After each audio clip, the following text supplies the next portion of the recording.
Mwarumvise bababarira ko aya mashengero 11 bayahamagaye kwa president ntiyitaba. Mulisikia waliita makanisa 11 kwa rais na hawakuitika. Mu byukuri ntitwitavye. Kiukweli hatukuitika.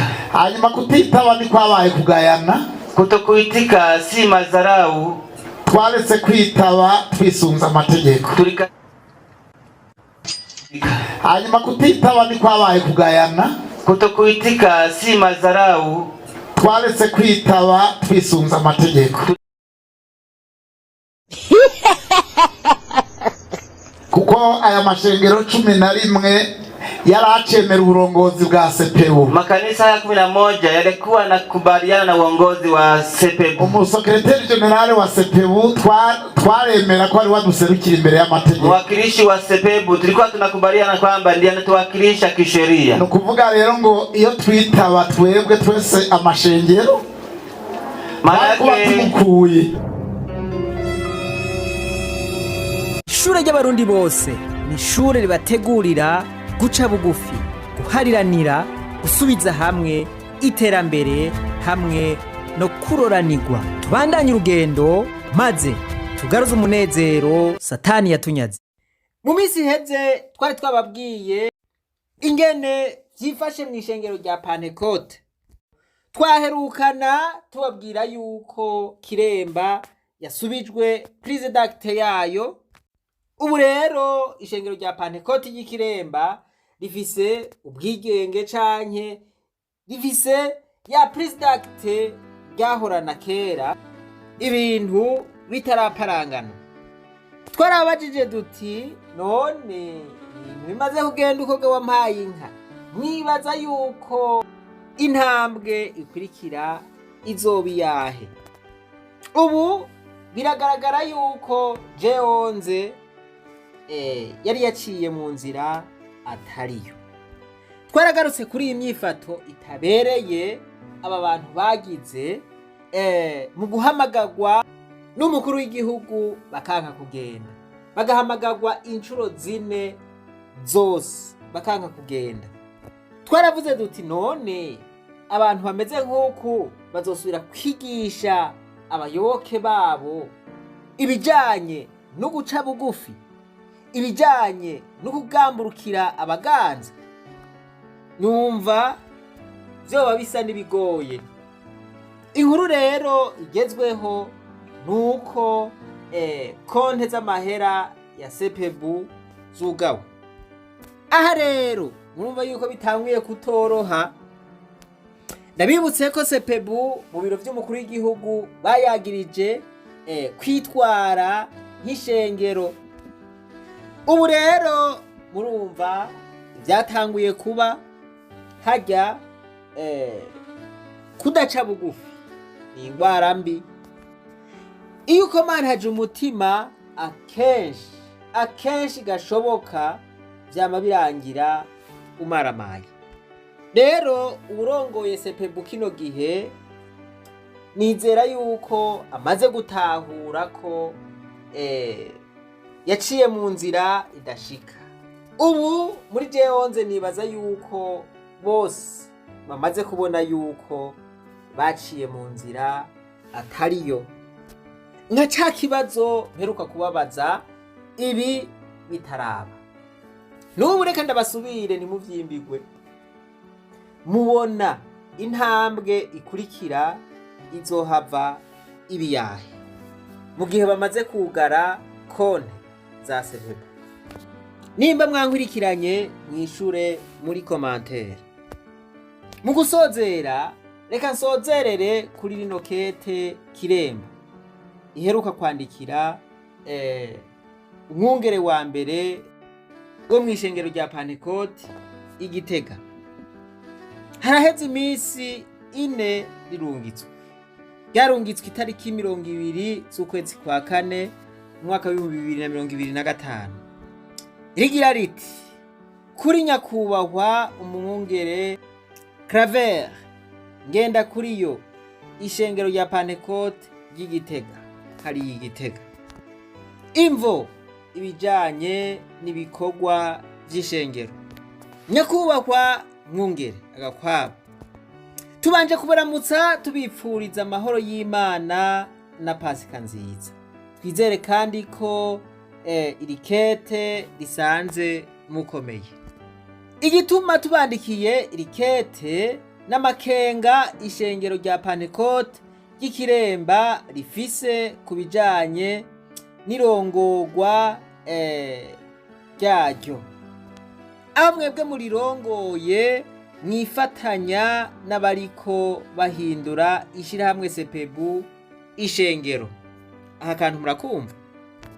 Ariko rero kubera ishengero mwahawe kurongora atari ishirahamwe ry'abantu ahubwo ari ubusho bw'Imana tuzobazwa nk'abungere, twagomba tukumenyeshe ko tutoreka ngo mushishikare iyo myifato kuko natwe twobibazwa nk'abategerezwa kugira ico bakoze mu gihe nk'iki. Murabizi neza ko ishengero rya Pentecote rya Gitega ryavyawe n'ishengero rya Pentecote rya Kiremba. Kw'igenekerezo rya 20 mu Kakaro mu 2020 ishengero rya Pentecote rya Kiremba ryarabahaye ubwigenge bw'itunganywa ry'ibikorwa, ari naho basengerwa nk'umwungere wa mbere.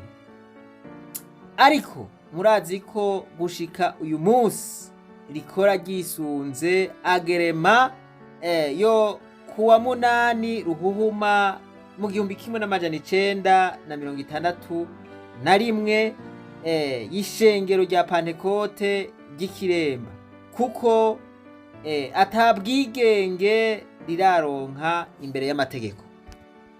Mucete mwaronse murazi neza ko mutemerewe kugira ico muhinduye na kimwe mu bijanye n'ivyizerwa doctrine.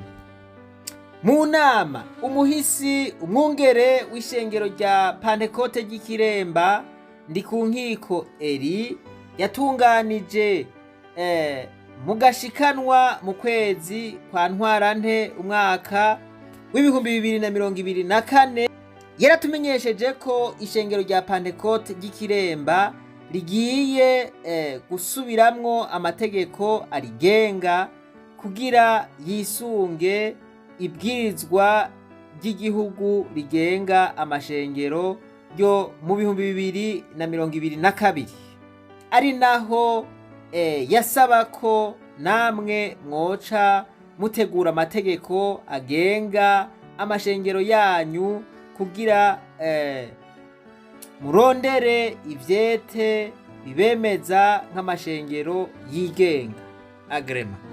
Ishengero rya Pentecote ry'Ikiremba ryarabandikiye urwandiko aho ryabasaba ko mutegura amategeko kugira murondere ubwigenge agrema, ryemera ko rizobaha ibikenewe vyemeza ko ryabavyaye.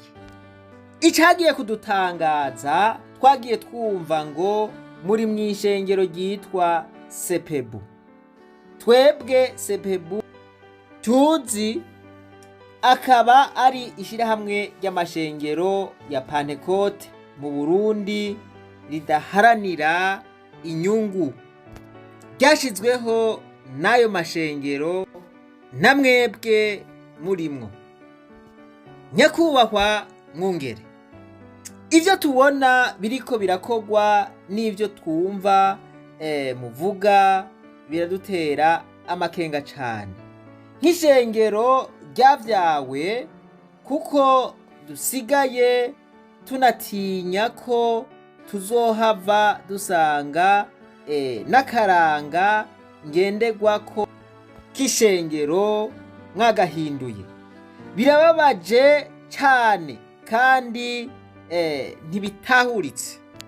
Twagomba rero kubasaba nyakubahwa mwungere, nk'uko twabandikiye muri rwa rwandiko twavuze aho hejuru ko ishengero rya Pentecote rya Gitega ryorondera ubwigenge bwaryo, kuko Cepbu gushika uyu munsi twebwe tuzi ko ari ishirahamwe ridaharanira inyungu, association sans but lucratif.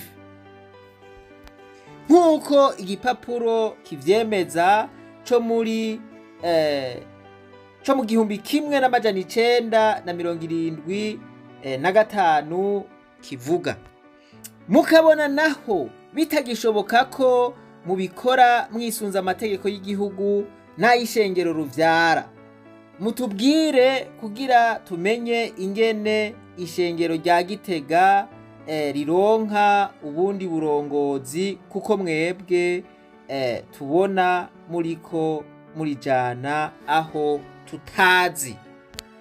Icifuzo cacu ariko ni uko mwokora mwisunze ubwo rutonde twasezeranye hamwe n'amategeko y'igihugu, kugira murondere ubwigenge bukwiye bw'ishengero rya Pantekote rya Gitega, kuko gushika uyu munsi imbere y'amategeko mukora mwisunze ukubaho canke agrema kw'ishengero rya Pantekote rya Kiremba.